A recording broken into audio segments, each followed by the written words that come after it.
अस्सलाम वालेकुम ख्वातीन और हज़रात, मैं हूं आपका होस्ट शाह मोहम्मद और आप देख रहे हैं अपना पसंदीदा प्रोग्राम मॉर्निंग स्पॉट, जहां गुफ्तगू बदलती है ज़िंदगी। नाज़रीन कराम, ज़िंदगी की खूबसूरती इस बात में नहीं कि आप कितनी आसाइशों में जी रहे हैं और अब इंजॉय कर रहे हैं, बल्कि इस बात में है कि आप अपने इर्द गिर्द के माहौल, लोगों की सेहत और इनके लबों पर मुस्कुराहट लाने में कितना किरदार अदा कर रहे हैं। जब आप अपने माहौल की हिफाजत करते हैं, दूसरों का सहारा बनते हैं और अपनी सलाहियतों का मस्बत इस्तेमाल करते हैं, तो कामयाबी खुद आपका कदम चूमती है। और याद रखिए, हर नया दिन एक नया मौका है कुछ बेहतर करने का। तो हमें कोशिश करनी चाहिए कि हम अपने माहौल को भी बेहतर रखें, अपने इर्द गिर्द के लोगों का ख्याल रखें और अपनी सेहत का ख्याल रखें और आगे बढ़ने की जुस्तजू करें, तो फिर कामयाबी आपका मुकद्दर बनती है। तो बिला तातुल मैं चलता हूँ, अपने मौजूद मेहमानों का तारुफ करवाता हूँ आपसे। सबसे पहले मेरी राइट पे हमारी गेस्ट हैं जिन्होंने माहौलियात पे मैं कहूँगा बहुत ज़्यादा काम कर रही हैं। एक नोबल काज जॉब है मैं कहूँगा, और बहुत कम लोगों को ऐसा मौका मिलता है कि वो ये काम करते हैं। आप डॉक्टर हैं, PhD इकोलॉजिस्ट हैं आप, और CEO है services for environment, doctor Kanwal Nazim. आपका बहुत शुक्रिया कि आपने अपना कीमती वक्त दिया हमें। Thank you very much for inviting me for this noble cause. My pleasure. और यकीनन हमारे नाज़रीन को बहुत कुछ सीखने को मिलेगा आज। देन हमारी एक यंग मैं कहूँगा कि वो भी एक नोबल काज काम कर रही हैं, ऑक्यूपेशनल थेरापी पर काम करती हैं, मिस सुरूज। आपको भी अपने शो में खुश आमदीद कहते हैं। Thank you for having me here. Thank you. And then हमारे आज के तीसरे गेस्ट हैं जो कि हमारे शो में पहले भी आ चुके हैं। कुछ ऐसे टॉपिक हैं जिन्हें हमें कवर करना बहुत ज़रूरी था, इनको हमने दोबारा ज़हमत दी है। कंसल्टेंट हैं, स्पीच एंड लैंग्वेज पैथोलॉजिस्ट हैं, और मैं कहता हूँ कि ऑडियोलॉजिस्ट पर भी आप काम कर रहे हैं। और ये भी एक नोबल काज जॉब है, मैं कहता हूँ इस पर अवेयरनेस की बहुत ज़्यादा ज़रूरत है, इसीलिए आज हमने डॉक्टर साहब को दोबारा ज़हमत दी है। जनाब GM फरहाद साहब, आपका बहुत शुक्रिया। So much for this opportunity. Thank you so much. Thank you. अच्छा, देन फिर हम अपने नाजरीन को ये कहते हैं कि अगर आप लाइव शो में शामिल होना चाहते हैं और हमारे मेहमानों से अगर आप सवालात करना चाहते हैं और आपके जहन में कोई ऐसी बात हो, आगे बढ़ना चाहते हो, कामयाबी हासिल करना चाहते हैं, तो आप भी हमारे शो का हिस्सा बन सकते हैं। आप हमें कॉल कर सकते हैं, 021-343-1433 हमारा ये नंबर है, और आप हमारे शो का हिस्सा बन सकते हैं। और मैं हमेशा कहता हूं कि आप कोशिश कीजिए, एक होता है ना कॉन्फिडेंस नहीं होता कि आप कुछ बात करना चाह रहे हैं लेकिन आप हिम्मत नहीं करते कि गलती ना हो जाए, लेकिन जब भी कोई फर्स्ट टाइम काम करते हैं तो कहीं ना कहीं आपसे गलती भी होती है, डिले भी होता है, तो उस कॉन्फिडेंस को बिल्ड करने के लिए आप हमें अभी कॉल कर सकते हैं। एंड देन हमारे आज के जो चौथे गेस्ट हैं वो यकीनन किसी तारुफ के मोहताज नहीं है, हमारे साथ रेगुलर होते हैं और अपनी खूबसूरत आवाज़ से हमारे इस शो को चार चांद लगाते हैं। जनाब सैयद काशिफ अली, और काशिफ से मैं कहूँगा कि आज हमें वो कौन सा खूबसूरत गाना सुना रहे हैं। जी काशिफ, क्या सुना रहे हैं आज हमें? एक बहुत ही खूबसूरत सा गीत है आलमगीर साहब का, वो सुना। इरशाद।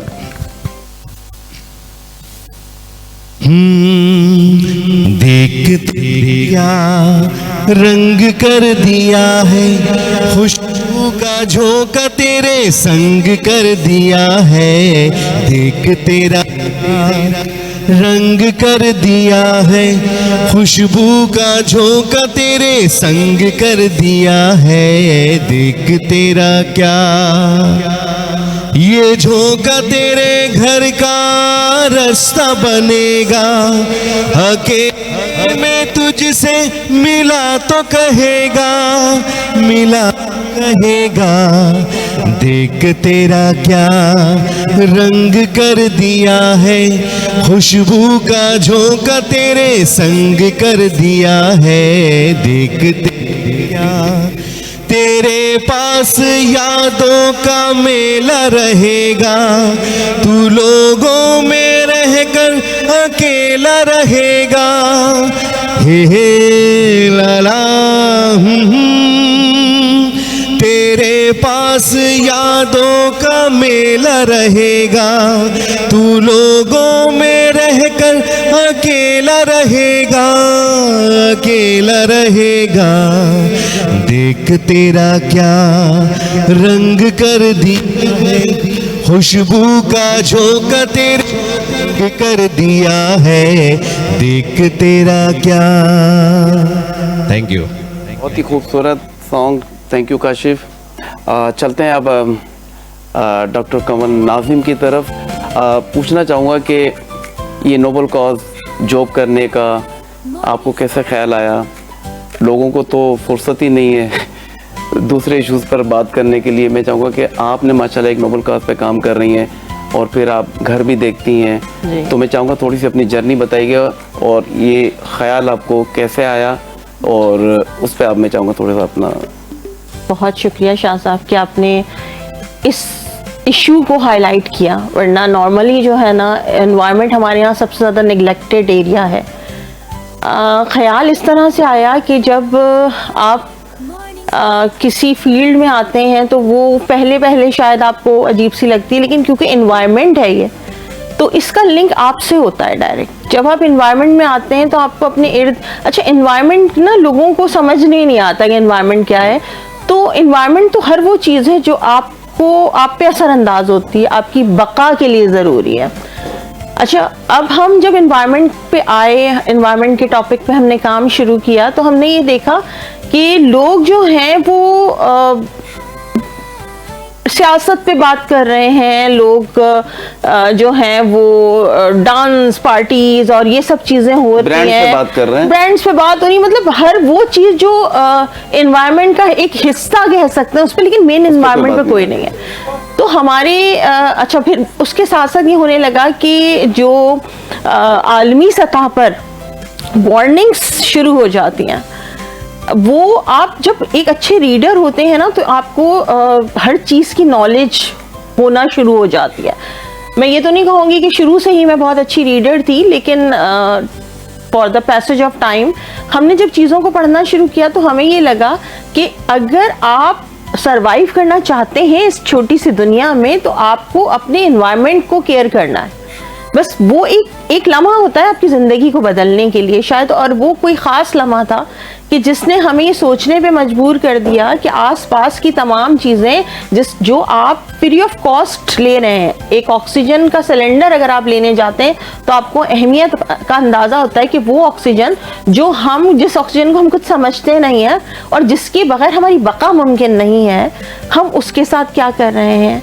हम अपने समंदरों के साथ, हम अपने साहिलों के साथ, हम अपनी दरख्तों के साथ क्या कुछ कर रहे हैं। बस वो एक जर्नी वहाँ से क्लिक हुआ, और वो ऐसा क्लिक हुआ कि फिर अब ये सोच लिया है कि अल्लाह की मदद, लोगों का साथ अगर इसी तरह कंटिन्यू रहा तो कोई ना कोई हम किसी ना किसी मुकाम पर ज़रूर पहुंचेंगे। और ख़ास तौर पर इस वक्त की ज़रूरत है, आपको एनवायरनमेंट पे काम करने की ज़रूरत है। बहुत सारे चैनल्स काम कर रहे हैं, लेकिन मैं उन सबको आपके चैनल के तवस्सुत से कहूँगी कि आपने जिस इशू को हाईलाइट किया मॉर्निंग शो में, मॉर्निंग शो का जब हम वर्ड लेते हैं ना, तो मॉर्निंग शो का वर्ड हम बहुत अजीब सेंस में जाता है, जिसमें एनवायरनमेंट से कोई लिंक नहीं होता। लेकिन मैं आपको इस चीज़ पर मुबारकबाद दूंगी कि आपका ये इशू था, और शायद यही रीज़न है कि आज मैं बैठी हूँ, वरना मैंने पिछले 1-2 सालों से मॉर्निंग शोज और इन चीज़ों पे जाना बिल्कुल बंद कर दिया था। जी, आपने बिल्कुल मुझे कहा भी था। और देखिए, आपकी जो जदोजहद है, कोशिश है, उसका सिला ये कि आज आप मॉर्निंग शो में मौजूद हैं और लाइव हैं, और हमारे नाजरीन आपको अक्रॉस द पाकिस्तान देख रहे हैं, और इसकी अवेयरनेस की हम बिल्कुल कोशिश करते हैं। और हमारा ये जो मॉर्निंग स्पॉट है, इसका बुनियादी मकसद भी यही था कि हम लोगों में अवेयरनेस लेकर आएँ। और ये जो मॉर्निंग है, सुबह जो आपकी होती है, जो 2 घंटे का हमारा प्रोग्राम होता है, इस पे लोग कुछ ना कुछ सीखें और उनकी सुबह अच्छी हो। जब आपको सुबह एक पॉजिटिविटी मिलती है तो पूरा दिन आपका अच्छा गुजरता है। और इंशाल्लाह गाय बगाए हम कोशिश करते हैं कि वो तमाम हमारे माशरती मसाइल जो हैं उनको हम अपने शो में हाईलाइट करें, ना कि हाईलाइट करें बल्कि उसका सलूशन भी लेकर आएँ। तो मज़ीद आपसे बात करते हैं, चलते हैं मिस उरूज की तरफ। मिस उरूज, ऑक्यूपेशनल थेरापी जो है ये है क्या, थोड़ा सा मुझे बताइएगा, और हमारे नाज़रीन भी जानना चाहेंगे। बहुत से लोगों को स्टिल नहीं पता है कि व्हाट इज़ ऑक्यूपेशनल थेरेपी। किसी किसी के लिए फेमिलियर होगी ये टर्म, बहुत सारे लोगों के लिए नहीं है। ये एक बहुत अच्छा प्लेटफॉर्म है जो है ना जी, नहीं है, बहुत अच्छा प्लेटफॉर्म है कि हम इसके रिगार्डिंग इस जो अवेयरनेस है वो स्प्रेड कर सकें आपके प्रोग्राम के थ्रू। तो ऑक्यूपेशनल थेरेपी एक ऐसी फील्ड है जिसमें हम हेल्प करते हैं maximum level of independency provide करने के लिए, ठीक है। हम काम करते हैं उन लोगों में, किसी भी एज ग्रुप के लोगों में हम काम करते हैं maximum level of independency provide करने के लिए, ताकि वो अपने इंडिपेंडेंटली पार्टिसिपेट कर सकें अपने जो उनका एक्सपेक्टेड ऑक्यूपेशन है उसमें, और उस ऑक्यूपेशन में जो वो आगे करना चाहते हैं, या वो ऑक्यूपेशन जो वो करते थे और अब किसी रीज़न की वजह से नहीं कर पा रहे हैं। तो बेसिकली इंडिपेंडेंस। इसके अलावा ये सवाल उठता है कि व्हाट इज़ एन ऑक्यूपेशन, ये वो क्या ऑक्यूपेशन है, एक्सपेक्टेड ऑक्यूपेशन क्या है, जो वो करना चाह रहे हैं वो क्या है। तो ऑक्यूपेशन एक सुबह से लेके रात तक की वो सारे काम, वो सारे टास्क जो रोज़मर्रा की ज़िंदगी में एक नॉर्मल बंदा परफॉर्म कर रहा होता है, दिस इज़ कॉल्ड ऑक्यूपेशन। जैसे हम अपनी ज़बान में बोलते हैं एडीएल्स, एक्टिविटीज़ ऑफ डेली लिविंग्स या डेली लिविंग स्किल्स, ठीक है। अब ये डेली लिविंग स्किल्स वेरी करता है। ये डेली लिविंग स्किल्स जो है एक बच्चे का अलग है, मुख्तलिफ है एक एडल्ट से, एक बुजुर्ग आदमी का, एक वर्किंग विमेन का, एक हाउस वाइफ का, हर किसी का ऑक्यूपेशन एक दूसरे से डिफरेंट है, ठीक है। अब अगर बच्चे की बात करते हैं, बच्चे के ऑक्यूपेशन, एक एक्सपेक्टेड ऑक्यूपेशन क्या है एक बच्चे का, ये सवाल उठता है। तो एक एक्सपेक्टेड ऑक्यूपेशन एक 2.5-3 साल के टॉडलर से हम यही करेंगे कि वो प्ले करे, ठीक है, वो इन्वायरमेंट में इंटरेक्ट करे। ख्वाहिश यही होती है कि वो प्ले करे, इंटरेक्ट करे, वो कम्युनिकेट करे, ठीक है। इसके अलावा वो आई कांटेक्ट दे, वो रिस्पॉन्सेस दे, पॉजिटिव रिस्पॉन्सेस, वो कम्युनिकेट करे, वो जैसे इम्पल्सिव ना हो, एक नॉर्मल जैसे एक बच्चे से हम करते हैं एक्सपेक्ट, ये एक बच्चे का ऑक्यूपेशन है। थोड़ा सा बड़ा चले जाएं तो एक एडल्ट का डेली लिविंग स्किल्स में बहुत सारी चीज़ें आ जाती हैं, हमारे उठने से हमारी फीडिंग, ब्रशिंग, हमारी सेल्फ हाइजीन, सेल्फ ग्रूमिंग, शू टाइंग, बटनिंग, तो ये बहुत सारी चीज़, अर्निंग, मेन चीज़ जो है अर्निंग एक एडल्ट में, तो ये सारी चीज़ें जो है ऑक्यूपेशन है, ठीक है। अब इसमें किसी भी चीज़ की वजह से इधर मेंटली डिसेबिलिटी की वजह से या फिजिकल डिसेबिलिटी की वजह से कोई रुकावट आ गई है, वो नहीं परफॉर्म कर पा रहा है अपने डेली लिविंग टास्क, या डिले आ सकती है जी, या डिले हो गया है कोई भी डेवलपमेंटल डिले की वजह से, मेंटल इश्यूज की वजह से, फिजिकल इशू की वजह से, तो फिर ऑक्यूपेशन थेरेपी सर्विसेज प्रोवाइड की जाती हैं। जी बिल्कुल। फिर आते हैं आपकी तरफ, दोबारा पूछेंगे कि वो पेरेंट्स को पता कब चलेगा या उनको कब पता चलेगा उनकी ज़रूरत है, फिर आपसे मैं सवाल करूंगा।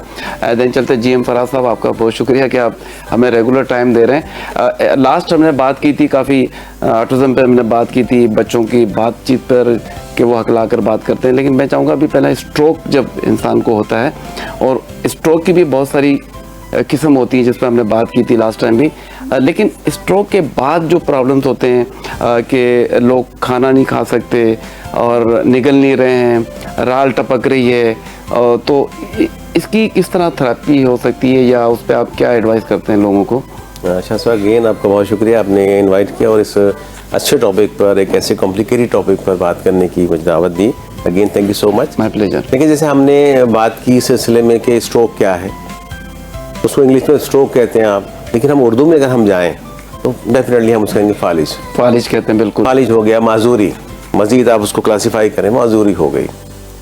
अब वो पेशेंट कुछ अपना फेस 15 दिन 20 दिन महीना हॉस्पिटल में गुजारता है, बाद का जनरल वार्ड्स में, फिर ICU में, वो सारे प्रोसेस होता हुआ अगर वो सरवाइव करता है तो फिर वो घर आता है, और उस वक्त जब वो घर आता है उसको NG ट्यूब लगी होती है, नेज़ोगैस्ट्रिक ट्यूब, क्योंकि वो इस काबिल नहीं होता कि वो मुँह से खाए पिए।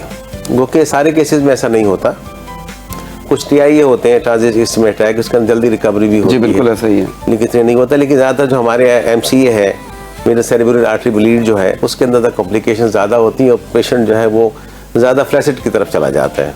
उस सूरत में जब वो NG ट्यूब लगा के घर आता है तो एक अजीब कंडीशन से, घर वाले भी 2-4 होते हैं, उसके लिए क्योंकि नर्सिस का अरेंज किया जाता है, थेरेपी का अरेंज किया जाता है घर पे, लेकिन बावजूद इसकी उसको कवर अप नहीं मिलता। अब वो क्या करते हैं कि जब उसको NG का मसला, खाने का मसला तो हल हो गया, फीड बनाई नर्स ने, NG ट्यूब से इसको दे दी, लेकिन क्या है कि चूंकि मुंह के मसल्स काम नहीं कर रहे होते बिकॉज ऑफ फालिज, बिकॉज ऑफ स्ट्रोक, तो ये क्या होता है कि उसके जो लिप सील है वीक हो जाती है। जी बिल्कुल ऐसा ही है। तो नॉर्मली हमारे यहाँ भी दो स्टिमुलेशन होती है, सलाइवा प्रोड्यूस होता है, लेकिन हम उसको निगल के आस्ता सक करके अंदर ले जा रहे होते हैं। लेकिन वहाँ चूंकि टंग काम नहीं कर रही, लिप सील नॉट ओके, तो क्या होगा कि वो जो सलाइवा है, इसको हम ड्रूलिंग कहते हैं, इसको आप राल कह सकते हैं इन अदर वर्ड, कि वो बाहर आ रही होती है और बड़ी ये एम्बैरेसिंग कंडीशन पेश कर रही होती है पेशेंट के लिए, दूसरों लोगों के लिए भी। उसके बेचारे कपड़े ख़राब हो जाते हैं, उसके ऊपर मक्खियाँ बैठ सकती हैं, हाइजीनिक कंडीशन मेंटेन नहीं रहती, मुंह में स्मेल आती है, एक अजीब ऑकवर्ड पोजीशन में बेचारा वो फंस जाता है। लेकिन वो हेल्पलेस होता है, कुछ कर नहीं सकता। ऐसे सूरत हाल में कोई मेडिसिन वर्क नहीं करती। ऐसे सूरत हाल में जो रोल आता है वो एक स्पीच थेरेपिस्ट का रोल आता है कि वो जाए इस चीज़ को रिवाइव करे। तो इस सिचुएशन को हम इसको इंग्लिश में कहते हैं डिसार्थरिया, यानी आपकी जो लिप्स हैं, चीक्स हैं, स्वॉलो के मसले, टंग मसल्स वीक हो गए बिकॉज ऑफ फालिज, बिकॉज ऑफ पैरालिसिस, जिसकी वजह से ये सब चीज़ हो रही है। अब एक थेरेपिस्ट जो है स्पीच थेरेपिस्ट वहाँ जाते हैं, वो लब्स मील की एक्सरसाइज कराते हैं, लिम्स की एक्सरसाइज कराते हैं, चीक की एक्सरसाइज कराते हैं, टंग की एक्सरसाइज कराते हैं, मैनुअली भी कराते हैं, कुछ इंस्ट्रूमेंट के जरिए भी करा सकते हैं, टंग फॉर्सिप के जरिए करवाते हैं, चम्मच के जरिए कराते हैं। वो अपनी बहुत एफर्ट्स करके इस पेशेंट को इस काबिल बनाते हैं कि उसकी लिप सील ओके हो और उसकी जो ड्रूलिंग है वो बंद हो। जब ड्रूलिंग बंद हो जाती है, राल उसकी बंद हो जाती है, उसके होंठ, आपके चीक्स बेहतर हो जाते हैं, तो फिर एक फेस आता है कि हम ये टेस्ट करें कि उसका गैग टेस्ट करवाते हैं कि इसके रिफ्लेक्सेस सही काम कर रहे हैं कि नहीं, ताकि उसको खाना पीना शुरू किया जाए ओरली, जो कि अभी तक एनजी पे ले रहा था। जी बिल्कुल ऐसा ही है। अब उसके लिए उसका एक टेस्ट किया जाता है, गैग रिफ्लेक्स, वो भी हम खुद ही करते हैं, स्पीच लैंग्वेज पैथोलॉजिस्ट करते हैं टेस्ट। हम देखते हैं कि रिफ्लेक्सेस तो सही काम कर रहे हैं, लेकिन पेशेंट फिर भी चबा नहीं पा रहा है। अब क्या वजह होती है कि हमारी जो टंग है बड़ा रोल प्ले करती है। जब हम खाना खाते हैं, टंग उस खाने को रिसीव करती है, ऐसे उसने मोमेंट सारी जो है वो टंग के कंट्रोल, अब वो रिसीव करने के बड़ा खूबसूरती से काम करती है, कुछ इधर फेंक देती है, कुछ इधर, ताकि दांतों से कहती है इसको अपना काम शुरू करो। कुदरत एक सिमेट्रिकल कॉम्बिनेशन रखा है। जी बिल्कुल। तो वो उसे चबने के बाद राइट लेफ्ट से जो ग्राइंड होती है ग़िज़ा, और उसको रिकलेक्ट करती है सेंटर में। जब रिकनेक्ट करती है उसको रोल करती है, एक बोनस बनाती है, इसको हम निवाला कहते हैं, और फिर दांत के पिछले सिरे से जाने के बाद जब निवाला पहुंचता है, तो कुदरत का एक निज़ाम है गैग रिफ्लेक्सेस का। ऑटोमेटिकली आपके दिमाग को पता चल जाता है कि निवाला इस वक्त दिमाग के ज़बान के आखिरी हिस्से पे है, उसको अंदर जाना है। तो अल्लाह ताला उस निज़ाम का एक मैकेनिज्म है। वहाँ जब सेंसर्स ही प्रोवाइड करते हैं आपको कि आप एयर पैसेज को बंद कर दें और आपका फूड पाइप को खोल दें, एक ही चीज़ एक लोटस मूव करता है। आप एयर पैसेज को बंद करेगा, फूड पाइप खुल जाएगा, नतीजे के तौर पर नवाला सेफली अंदर चला जाएगा। लेकिन अगर उसका मैकेनिज्म ठीक ना हो, बाय मिस्टेक, वो प्रॉब्लम की वजह से, या क्योंकि टंग ठीक नहीं है, उसकी इंपेयरमेंट कैसे एक चीज़ गिरेगी, अगर वो डिले हो गया setup because of weakness of muscles, तो वो by mistake accidentally wind pipe में जा सकता है, और विंड पाइप में जाने की वजह से वो चोक हो सकता है और लाइफ थ्रेटनिंग हो सकती है। तो इसलिए बहुत एहतियात के साथ, बहुत सुकून से देखभाल कर उसको देखते हैं, उसको चेक करते हैं। इस कंडीशन को हम डिस्फेजिया कहते हैं, या खाने पीने और निगलने का, इन अदर वर्ड उसको में समझा सकते हैं हम। ये डिस्फेजिया है, जब हम इस फेज से निकलते हैं, दोनों बड़े क्रिटिकल वर्क होते हैं। जी बिल्कुल। ये एक दूसरे इंटरडिपेंडेंट है। जब डिसार्थरिया होगा तो डिस्फेजिया भी होगा, क्योंकि इसके मसल्स होंगे तो दोनों रिलेटेड हैं, दोनों रिलेटेड, एक दूसरे पर डिपेंड कर रहे हैं।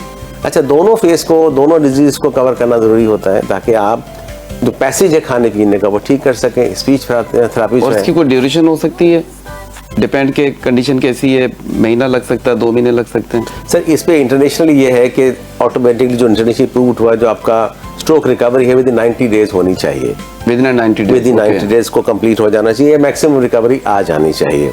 लेकिन वो उस वक्त आती है कि जब हम इन टाइम थेरेपी शुरू करें, स्पीच भी शुरू करें, फिजियो भी शुरू करें, लेकिन हम डिले करते हैं। अगर कहते ठीक है हो जाएगा। अच्छा, डिले तो बहुत दूर की बात है, लेकिन बाज़ औक़ात जो पेरेंट्स होते हैं, क्योंकि जो पेशेंट होता है वो तो बात नहीं कर सकता ना, वो अपना मैसेज कन्वे नहीं कर सकता अब तक। तो जो पेरेंट्स है वो बाज़ औक़ात हिम्मत हार जाते हैं, वो कहते हैं शायद ये पूरी जिंदगी ऐसे ही रहेंगे। तो उस पर आपने एक बड़ा अच्छा मैसेज दिया कि ये रिकवर हो सकता है, बट उसको टाइमली जो है आप फॉलो करें, और फिर ग्रेजुअली थेरेपी के जरिए भी, और फिर आप जो टेस्ट आपने बताया उसके जरिए भी ये चीज़ें इंप्रूव हो सकती है, और जो पेशेंट है वो सही हो सकता है। जी बिल्कुल, रिकवरी हो सकती है। डिपेंड करता है कि आप किस तरह से उस इशू को टेकअप कितनी जल्दी कर रहे हैं।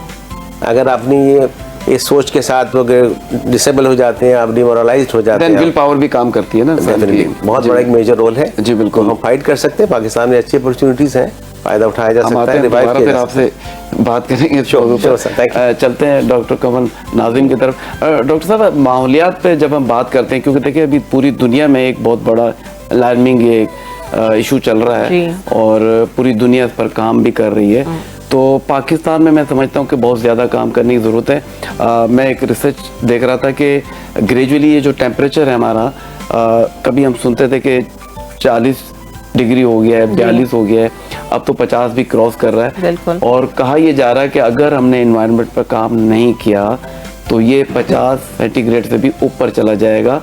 और अभी हमने यूरोप की एक एग्जांपल आपके सामने मैं रख रहा हूँ Exactly. कि इतनी ज़्यादा हीट व्यू की वजह से वहाँ पर लोगों को हार्ट अटैक्स भी हुए, डेथ भी हुई। अच्छा, फिर वो क्योंकि यूज टू नहीं थे स्विमिंग, तो क्योंकि वहाँ तो ठंड ज़्यादा होती है, जी। तो वो जब स्विमिंग करने गए तो वो उसमें भी जो है वो डूब गए। बहुत सारे लोग मैंने देखा, पूरी रिसर्च जी, की है। बिल्कुल। तो यूरोप में भी जो है आप देखें कि बड़ी प्रॉब्लम्स हो चुकी हैं, तो हमें इस पर बहुत ज़्यादा काम करने की ज़रूरत है। ख़ास तौर पे आपने क्योंकि इकोलॉजिस्ट हैं आप, और आपने ख़ास तौर पे हम कहते हैं कि जंगलात के जो माहौल है उसको भी हमने बहुत ज़्यादा प्रोटेक्ट करना है। साइलों पर हमने बहुत ज़्यादा काम करना है। तो मैं चाह रहा हूँ कि थोड़ा सा हम ब्रॉड वे में बताएं नाजरीन को कि सिर्फ पौधे लगाना ही नहीं है, पौधे लगाने के बाद उसकी हमने केयर भी करनी होती है, लेकिन और भी जो हम गंद कचरा अपनी गलियों में फेंक रहे होते हैं, गाड़ियों से चलते हुए हम चीज़ें फेंक रहे होते हैं, जी। तो ये भी इसका पार्ट है। तो हमें क्या मजीद इकदाम की ज़रूरत है? बहुत अच्छा क्वेश्चन है। देखिए, लोगों के जहन में अभी तक एनवायरनमेंट का जो कॉन्सेप्ट है ना, वो ये है कि एनवायरनमेंट खराब हो रहा है, पौधे लगा दो। ऐसा कुछ नहीं है।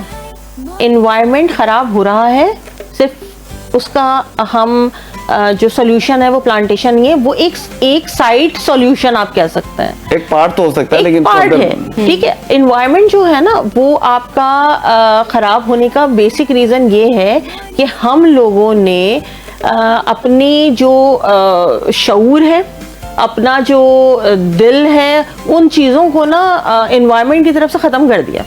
देखिए, एक सिंपल सी एग्जांपल है, मैं बहुत आसान लफ्ज़ों में बात करती हूँ, मैं थोड़ा सा साइंस को बीच में लाना चाहूँगी, क्योंकि जिस तरह आप किसी बीमारी के लिए कोशिश ये करते हैं कि डॉक्टर ही उसका इलाज करे, आपके घर में अल्लाह ना करे खुदा ना खास्ता कोई पेशेंट होता है ना, तो हम उस वक्त एक्सपेरिमेंट नहीं कर रहे होते, हम ये नहीं कह रहे होते इसके पास ले जाओ शायद बेहतर हो जाए, उसके पास ले, नहीं, हम उसको उस काइंड के स्पेशलिस्ट के पास ले। जैसे अभी डॉक्टर साहब ने ये बताया कि अगर फॉर एग्जांपल कोई पैरालाइज होगा तो आप उसको उन डॉक्टर से कंसल्ट करेंगे जो उसको ट्रीटमेंट कर रहा होगा। हमारा माहौल इतना खराब हो गया है, और इसकी अलार्मिंग सिचुएशन हमने 20 साल पहले दी थी, लेकिन साइंटिस्ट काम जब करता है ना तो उसके पास फैक्ट्स एंड फिगर्स होते हैं, उसके टिप्स पे होती हैं वो चीज़ें कि इतने साल में ये खराबियां पैदा होंगी, इतना टेम्परेचर इंक्रीज होगा, और वो पहले से बता दिया जाता है।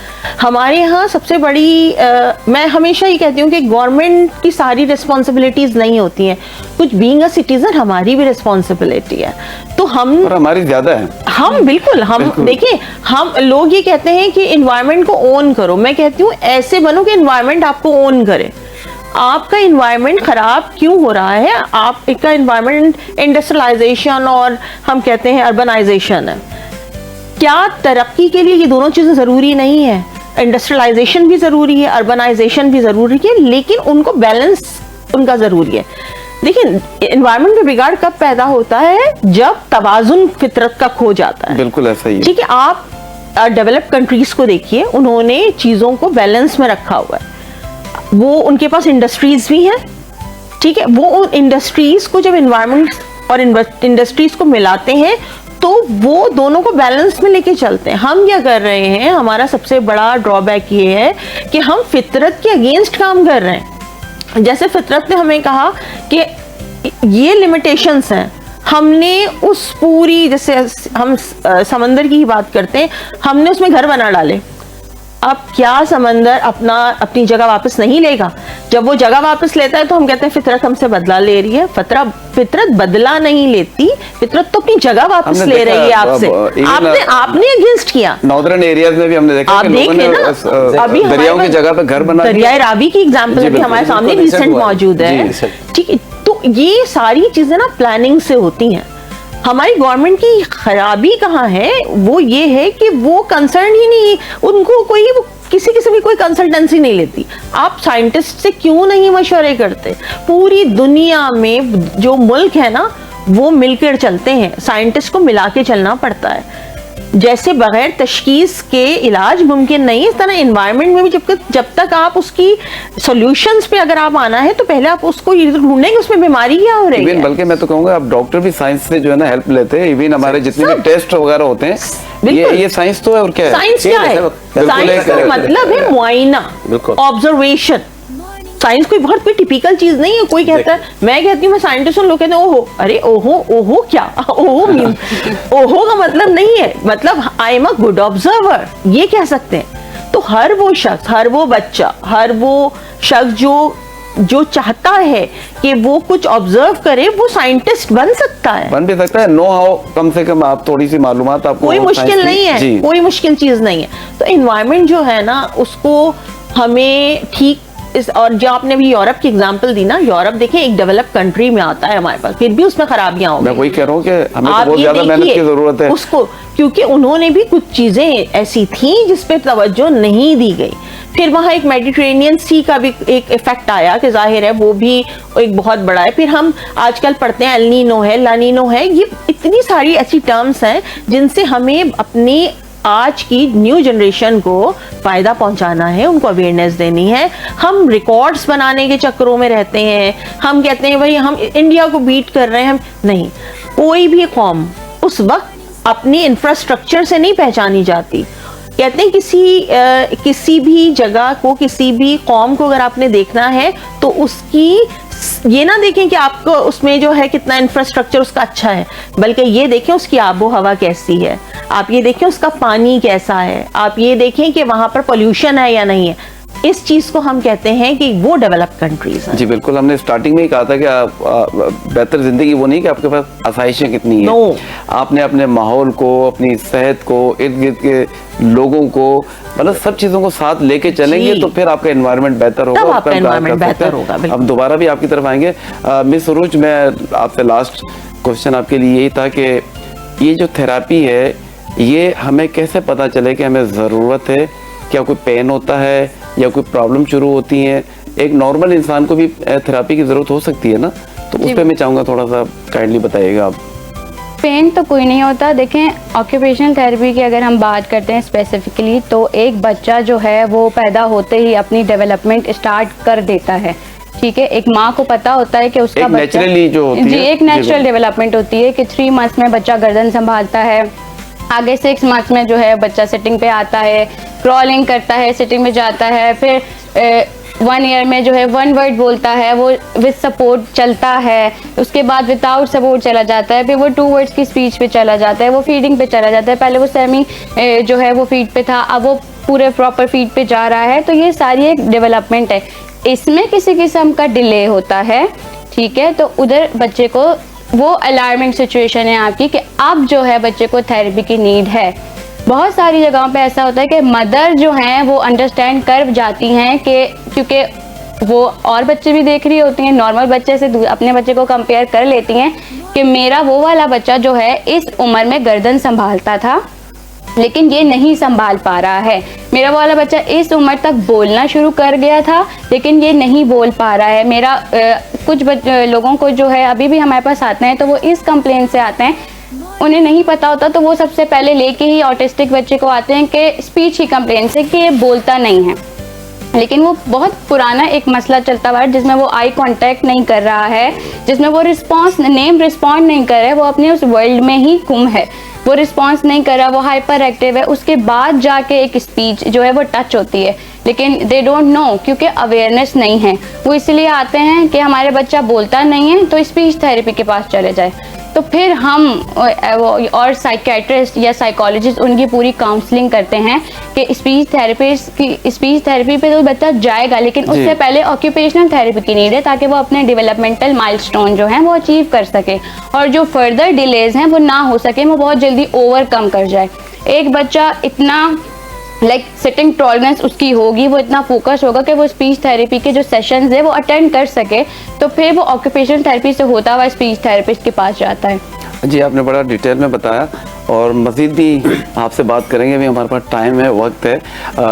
फराज साहब, हम लास्ट जो बात कर रहे थे कि स्ट्रोक के बाद ये प्रॉब्लम्स होती हैं, लेकिन इसमें अगर हम हमेशा ये बात करते हैं कि डॉक्टर के पास जब भी कोई पेशेंट जाता है तो हम प्रिस्क्रिप्शन देते हैं, ठीक है जी ये दवाइयाँ आप ले लें, लेकिन अगर हम उसकी लाइफस्टाइल पे अगर थोड़ी सी काउंसलिंग कर लें, उसको थोड़ी सी एक ब्रीफ थोड़ा सा टाइम दें अलग से कि अगर आप अपना लाइफस्टाइल चेंज करेंगे तो ये बहुत सारी बीमारियों से ले सकते हैं। लेकिन हम ये सवाल आपके लिए छोड़ रहा हूँ, एक कमर्शियल ब्रेक लेते हैं और ब्रेक के बाद वापस आएंगे तो यहीं से ही आपसे जवाब लेंगे।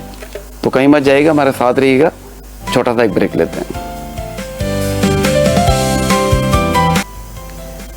वेलकम बैक नाजरीन, और आप देख रहे हैं मॉर्निंग स्पॉट और मैं हूं आपका मेज़बान शाह मोहम्मद, जहां गुफ्तगू बदलती है ज़िंदगी। और आज हम माहौलियात पर बात कर रहे हैं, ऑक्यूपेशनल थेरापी पर हम बात कर रहे हैं। हमारे साथ ऑडियोलॉजिस्ट भी हैं, डॉक्टर साहब भी बैठे हुए हैं हमारे साथ। तो हम हमेशा कोशिश करते हैं कि हम माहौलियात पर बात करें, सेहत पर बात करें, आपकी फ्यूचर पर बात करें, लाइफस्टाइल पर बात करें, या हमारे माशरती जो भी मसाइल हैं हम उस पर बात करें, ना कि बात करें बल्कि उसका सोल्यूशन आपके सामने लेकर आए। चलते हैं डॉक्टर कमल की तरफ। जी डॉक्टर कमल, हम बात अभी यही कर रहे थे कि आप भी माशाल्लाह एक एनजीओ चला रही हैं और सर्विसेज फॉर एनवायरनमेंट। तो मैं चाहूँगा कि आप थोड़ा सा हमें बताइए कि आपकी जो एनजीओ है वो एनवायरनमेंट पे क्या इकदाम कर रही है। सबसे पहले तो मैं ये आपको कहूँगी, मेरी एनजीओ नहीं है, मेरी एक कंसल्टेंसी फर्म है, साइंटिफिक कंसल्टेंसी फर्म है जो एनवायरनमेंट पे काम करती है। जैसे कि इसके नाम से जाहिर है कि हम सर्विस प्रोवाइड करते हैं एनवायरनमेंट और ख़ास तौर पे मैंग्रोव प्रोटेक्शन से रिलेटेड। इस एनजीओ इस कंसल्टेंसी का पर्पस क्या था? हम बेसिकली जो साइंस है, क्योंकि इसमें हमारे जो एक्सपर्ट्स हैं, जो प्रोफेशनल्स हैं, वो ज़्यादातर साइंटिस्ट हैं। हम ये चाह रहे हैं, और साइंस जो है वो सस्टेनेबिलिटी की तरफ मूव करवाती है आपको। आपका कोई भी स्टेप जब बाकायदा ऑब्जर्वेशंस होती हैं, फिर ऑब्जर्वेशंस के साथ आपके एक्सपेरिमेंट्स होते हैं, एक्सपेरिमेंट्स के रिजल्ट्स आते हैं और फिर आप उसको कहीं जाकर इम्प्लीमेंट करते हैं, तो आपका सक्सेस रेशियो आपको पता होता है। और उसमें आप 10-20% तो अप एंड डाउन होता है, लेकिन आपके पास एक सक्सेस रेशियो पहले से होता है। देखिए, इस वक्त एनवायरनमेंट जो हमारा है वो इस फेज में है कि हम उस पर एक्सपेरिमेंट नहीं कर सकते, हमें उस पर वर्क करना है। जी बिल्कुल। लिहाजा अभी इस कंसल्टेंसी का हमारा फायदा ये होता है कि हम जितने भी कॉर्पोरेट सेक्टर्स हैं, गवर्नमेंट सेक्टर्स हैं, प्राइवेट सेक्टर्स हैं, उनको हम ये बताते हैं कि अगर आप कुछ वाकई एनवायरनमेंट के लिए करना चाहते हैं, अगर आप सीरियस हैं, आपके पास काम है और अब आप चाहते हैं वो सस्टेनेबल हो, लास्टिंग इम्पैक्ट हो, तो फिर आप हमसे कांटेक्ट करें, हमसे कनेक्ट हो जाएं। इस वक्त हमारे पास तकरीबन 8 से 9 कंट्रीज के प्रोफेशनल्स, ऐसे साइंटिस्ट के जिनको बाकायदा तौर पर पाकिस्तान में भी हम देखते हैं तो बाकायदा सितारा इम्तियाज मिला हुआ है, वो एक्सपर्ट्स हमारे साथ इन्वॉल्व हैं। आए दिन हम कोई ना कोई अचीवमेंट्स करते हैं, कोई ना कोई हमारी कॉन्ट्रीब्यूशंस होती हैं एनवायरनमेंट के लिए, वो सब हमारे पास एक तरह से हमारे एक्सपेरिमेंट डन हुए होते हैं। अब हम उसको लार्ज स्केल पे करना चाहेंगे, और इसमें मैं सबसे बड़ी एक एग्जांपल बताऊं कि हमने अभी कुछ अर्बन फॉरेस्ट बनाए हैं पाकिस्तान के। वो थीम अर्बन फॉरेस्ट हैं, और वो अर्बन फॉरेस्ट हैं जो सस्टेनेबल अर्बन फॉरेस्ट हैं, जो पाकिस्तान की क्लाइमेट से रिलेटेड है। देखिए, आप जब एनवायरनमेंट पे काम करते हैं तो आपको इस क्लाइमेट का भी ख्याल रखना पड़ता है कि हर काम हर कंट्री के लिए नहीं होता। जापान में हम देखते हैं कि वहाँ अर्थक्वेक्स आते हैं तो वहाँ की टेक्निक्स प्लांटेशन की बिल्कुल डिफरेंट होंगी। हमारे यहाँ क्योंकि हम बेसिकली एग्रीकल्चर कंट्री है, तो हमारे पास वो तमाम टेक्निक जो जापान में यूज हुई वो हमें यहाँ यूज करने की जरूरत नहीं है। हर जगह की अपनी टेक्निक्स होती हैं, लेकिन ये उसी वक्त आपको पता चलेगा जब आप कनेक्ट होंगे साइंस के साथ। लिहाजा हम एक सर्विस प्रोवाइडर हैं और पाकिस्तान में एनवायरनमेंट की बेहतरी के लिए काम कर रहे हैं। हमारे पास बेस्ट प्रैक्टिसेस हैं, हमारे पास बेस्ट सॉल्यूशंस हैं। सिर्फ हम वेट ये कर रहे होते हैं कि कोई गवर्नमेंट की कोई एक एजेंसी हमारे पास आए और हमसे हमारी एक्सपर्टीज का फायदा उठाए। अच्छा, एक चीज़ और भी है कि आप अपनी एक्सपर्टीज जो है वो कॉर्पोरेट सेक्टर को अप्रोच कर रही होती है, तो क्या ऐसा है, लोगों में अवेयरनेस है कॉर्पोरेट सेक्टर में कि आपको अप्रोच करते हैं या आप उनको अप्रोच करते हैं? नहीं, कुछ मैं कहूंगी कि हम ज्यादा अप्रोच करते हैं एज कम्पेयर टू कॉर्पोरेट। उसका एक रीजन ये भी है कि अभी हमें हम काम तो समझें 2006 से कर रहे हैं, लेकिन बाकायदा इस चीज पे हम तकरीबन पिछले कोई 6 ईयर से काम कर रहे हैं कि हमने हाईलाइट करना शुरू किया अब अपना काम। उससे पहले हम अपना काम कर रहे थे, हमने अपने सारे एक्सपेरिमेंट्स कंप्लीट किए, हमारे पास हमारे सारी रिसर्च आई। उस रिसर्च को जब हम इम्प्लीमेंट करने के लिए आए तो उस वक्त हमें लाजमी बात है कि अब हमें चाहिए था एक बड़ा एरिया, गवर्नमेंट की सपोर्ट, कॉर्पोरेट सेक्टर की सपोर्ट। तब हमने 6 ईयर, लेकिन अल्हम्दुलिल्लाह उस 6 ईयर में हमने बहुत कुछ किया। हमारे साथ हमारी जो कॉर्पोरेट सेक्टर, जो हमारे क्लाइंट्स हैं, वो हमारे साथ बहुत अच्छी तरह से एंगेज रहे। और अब हम मजीद ये चाहते हैं कि, क्योंकि इस वक्त गवर्नमेंट की तरफ से तो मैं बहुत मायूस हूँ कि इतना कुछ बताने के बावजूद भी अगर गवर्नमेंट हमसे नहीं कांटेक्ट करती, हम जाते हैं बार बार गवर्नमेंट के पास, वो हमसे कांटेक्ट नहीं कर रही, तो अब सेकंड ऑप्शन में हमारे पास कॉर्पोरेट सेक्टर्स आते थे और कॉर्पोरेट सेक्टर ने हमें बहुत अच्छी तरह वेलकम किया। और अब हम कह सकते हैं कि हम पाकिस्तान के लिए कोई बहुत बड़ा काम कर रहे हैं। जी जी, आप अपनी एफर्ट लगा रही हैं और करने चाहिए कि हम अपनी तरफ से कोशिशें जारी रखें। और फिर गवर्नमेंट लेवल पर अगर आपको अप्रोच नहीं भी कर रहे तो आप अपनी एफर्ट जो है वो जारी रखिएगा। तो डेफिनेटली देखें, आज आप हमारे शो का हिस्सा बनी है तो यकीनन आपकी जो मेहनत है वो रंग ला रही है। तो बिल्कुल आपकी तरफ दोबारा आएंगे। जी फराज साहब, मैंने आपके पास एक सवाल छोड़ा था कि जो लाइफस्टाइल है हमारा, अगर हम वो फॉलो कर लें तो हमारी बहुत सारी जो बीमारियां हैं, 80% बीमारियों से हम बच सकते हैं। जो मैंने देखा एक रिसर्च बेस के ज़्यादा इंसान को कोशिश ये करनी चाहिए कि बीमार होने से पहले आपको प्रिकॉशन लेना चाहिए और एहतियात करनी चाहिए, ताकि आपको ये नौबत ही ना आए कि आप डॉक्टर के पास जाए, आपको स्ट्रोक हो जाए या कोई भी शुगर है, ब्लड प्रेशर है, हार्ट की प्रॉब्लम हो जाती है। तो आप इस पर लाइफस्टाइल पे थोड़ा सा मैं चाहूँगा बताइएगा। Thank you so much. ये बड़ा अच्छा टॉपिक है और ये ऐसा टॉपिक है जिसमें अगर हम बात कर लें और अवेयरनेस हमारे अंदर आ जाए तो आपने सही कहा कि बीमारियां पैदा कम होंगी, या अगर होंगी भी तो आसानी से हम उससे निपट सकेंगे, क्योंकि हम हॉस्पिटल ज़्यादा बना रहे हैं, पेशेंट हम देख रहे हैं बढ़ते जा रहे हैं, कम नहीं हो रहे। तो हम उस कम करने के लिए जो हमें लाइफस्टाइल पे बात करनी चाहिए। बिल्कुल, बहुत खूबसूरत बात है। देखिए, पेशेंट्स अब जहाँ चले जाएं, आँख कान में चले जाएं, जिना में चले जाएं, इवन इमरजेंसी में 2-2 घंटे की वेटिंग है। आप बताएं कि इमरजेंसी मीन्स के आपको अर्जेंट जो है वो ट्रीटमेंट चाहिए। तो 2 घंटे का मतलब हुआ कि सीधा सीधा डेथ, मौत के मुंह में जान, धकेलने वाली बात है। लेकिन क्या करें, हॉस्पिटल में जहाँ पेमेंट दे रहे हैं, पैसे दे रहे हैं, वहाँ भी आपको वेटिंग मिल रही है। खान में 3 घंटे, 2-3 घंटे है, या जितने भी बड़े हॉस्पिटल में बात करें। जी, ऐसा ही है। देखिए, बड़ी खूबसूरत बात है कि एनवायरमेंटल चेंजेस हम कर दें, अगर लाइफस्टाइल चेंजेस हम कर दें। देखिए, लाइफस्टाइल चेंजेस डिपेंड करती है आपकी अप्रोच पर, आपके एजुकेशनल बैकग्राउंड पर। अब ये फर्ज के मैं आपको एग्जांपल दूं, आजकल एक्सीडेंट बहुत ज़्यादा हो रहे हैं। एक तो रोड वगैरह ख़राब है हमारे यहाँ, फिर दूसरे हमारे नौजवानों में या मिडिल एज ग्रुप में प्रॉब्लम ये है कि वो जल्दी से अपना काम करना तो चाहते हैं, ऑन टाइम ड्यूटी पर पहुँचना तो चाहते हैं, लेकिन उसको टाइम मैनेज करना नहीं आता। फर्ज कीजिए एक शख्स है, वो हमेशा ट्रैफिक के रश को ब्लेम कर रहा है कि जी रश ज़्यादा है, ये है, वो है। ठीक है, लेकिन इसको ब्लेम करने से मसला हल नहीं होगा, आप मैनेज करें उसको। फर्ज कीजिए आप घर से निकलते हैं 7:30 बजे और आपको 8 बजे ऑफिस पहुँचना है जी, तो आप 7:30 के बजाय आप 7:15 निकल जाए, 15 मिनट का मैनेज ले लें, ताकि आप पीसफुली अपनी ड्राइव कर रहे हैं तो वो कर सकें। किसी बस में जाना है तो आसानी से जा सकें। कोई ब्लॉकेज अगर मिल जाता है तो उसको मैनेज करने की पोजीशन हम निकलते भी लेट है ना कि बस हमने फौरन पहुंचना है, हम जाते ही बहुत देन फिर आप जी बिल्कुल, और फिर हम जाते बहुत तेज हैं। नतीजा क्या होता है, एक्सीडेंट्स, या फिर दरम्यान के अंदर कोई आपसे टच हो गया तो फिर लड़ाई झगड़ा। इंटॉलरेंस बहुत बढ़ गई है लोगों में। अब इंटॉलरेंस की सबसे बड़ी वजह पे भी हमने बहुत बात कर दी है, वो भी एक टॉपिक है। बिल्कुल, ये इंटॉलरेंस डेफिनेटली है। अब बात इस टॉपिक है कि चेंजेस करने से फायदा, अब थोड़ा सा हम टाइम मैनेजमेंट कर लें, हम बेहतर हो सकते हैं। जंक फूड का इस्तेमाल स्ट्रोक की बहुत बड़ी वजह है, हार्ट अटैक की बहुत बड़ी वजह है। अगर हम जंक फूड के बजाय अपनी ईटिंग हैबिट ठीक कर लें, घर के खाने पर, सादे खाने पर फोकस कर लें, अच्छी लाइफ एंजॉय की जा सकती है। स्लीप टाइम है आपका, स्लीप टाइम बेहतर कर दें। जब नॉर्मली हम लोग रात को 2 बजे 3 बजे सो रहे हैं तो जो मेंटल डिसऑर्डर्स हैं वो बढ़ रहे हैं। स्पेशली हम सबसे जो बुरी आदत है हम में, वो 2-3 बजे खाना खाते हैं और आते के साथ हम सो जाते हैं।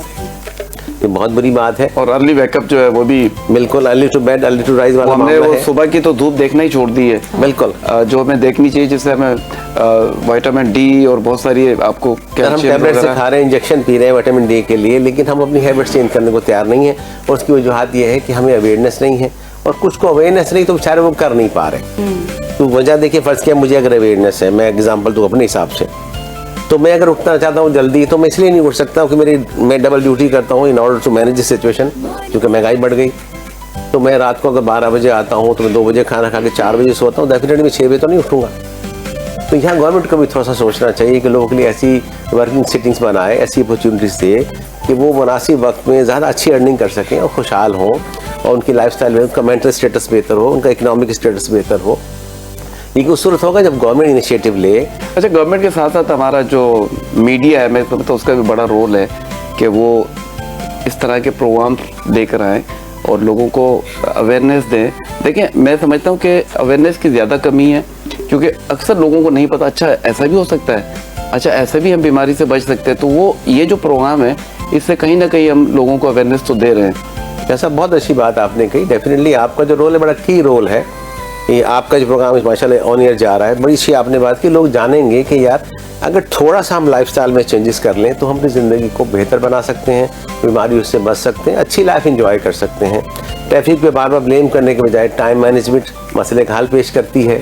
थोड़ा जल्दी निकलें ताकि आपको मैनेज कर क्वेश्चन मिल जाए, टाइम हो आपके पास, तो आप ग्रेजुअली वहाँ पहुँच सकते हैं। बढ़ जाए कि आपने वहाँ 9 बजे जाना है और आप घर से निकले 8:45 बजे, और आपका जो ट्रेवलिंग टाइम है वो है 30 मिनट। बिल्कुल। तो वो जो 30 मिनट का टाइम जो है वो 15 मिनट में जब आप सफ़र तय करेंगे तो डेफिनेटली आप कहीं ना कहीं वायलेशन तो कर रहे होंगे। बिल्कुल अच्छी बात सर आपने की। एक तो टाइम मैनेजमेंट के हवाले से बात करूं, हम इस वक्त यूनिवर्सिटी रोड की बात करते हैं। टाइम मैनेजमेंट अगर उसके अंदर भी होती तो प्रोजेक्ट को कंप्लीट हो जाना चाहिए था, लेकिन टाइम मैनेजमेंट नहीं है। नतीजों के तौर पे पैसे भी ज़्यादा लग गए, लोगों के मसाइल भी हो रहे हैं, किसी लोगों की जॉब्स खत्म हो गई जी, अब तो रोज़ ही लेट आते हैं। जी बिल्कुल, रीज़न वहाँ है।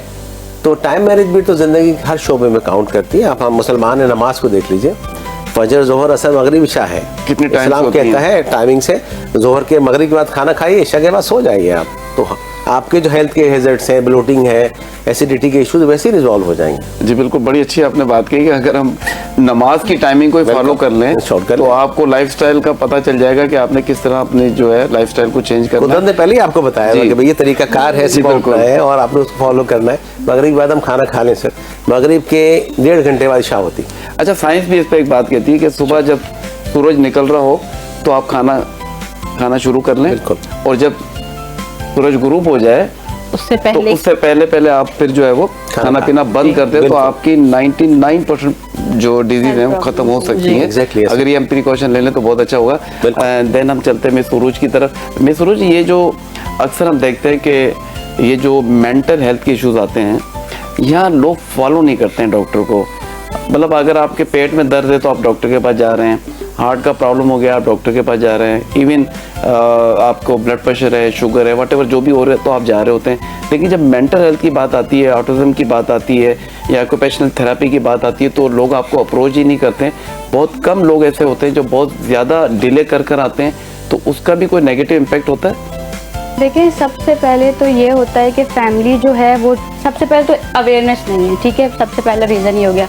उसके बाद अगर फैमिली में मदर को पता लग गया है कि वो बच्चा ऑटिस्टिक है या बच्चे में कुछ ऐसे फीचर्स नज़र आ रहे हैं जो बाकी बच्चों से डिफरेंट हैं, तो वो तो चाहती है कि उसका बच्चा ठीक हो, बट अगेन सोसाइटी सपोर्ट, उसके इन लॉज सपोर्ट नहीं करते। रिलेटिव्स क्या कहेंगे? जी रिलेटिव्स क्या कहेंगे, उनकी सारी मतलब वो एक सोच जो है वो यही हद तक महदूद रह जाती है कि मेरा बच्चा क्या पागल है कि मैं उसको साइकोलॉजिस्ट से कंसल्ट करवाऊं, उसकी रिपोर्ट बनवाऊं, नहीं ये वक्त के साथ खुद ठीक हो जाएगा। उसके बच्चे दूसरों के एग्जाम्पल्स वो सबसे पहले तो एक मदर या एक फैमिली जो है वो डिनाइल फेस नहीं रहती है, वो एक्सेप्टेंस इज द की। अगर आप एक्सेप्ट कर लेंगे उस चीज़ को तो फिर आगे हर चीज़ के लिए एक थेरेपी और एक एक प्रॉब्लम का हल निकल चुका है, सोल्यूशन आपको मिल सकता है, सोल्यूशन मिल सकता है। वो बच्चे ठीक हो सकते हैं, वो बच्चे रिकवर हो सकते हैं, वो बच्चे मैनेज हो सकते हैं।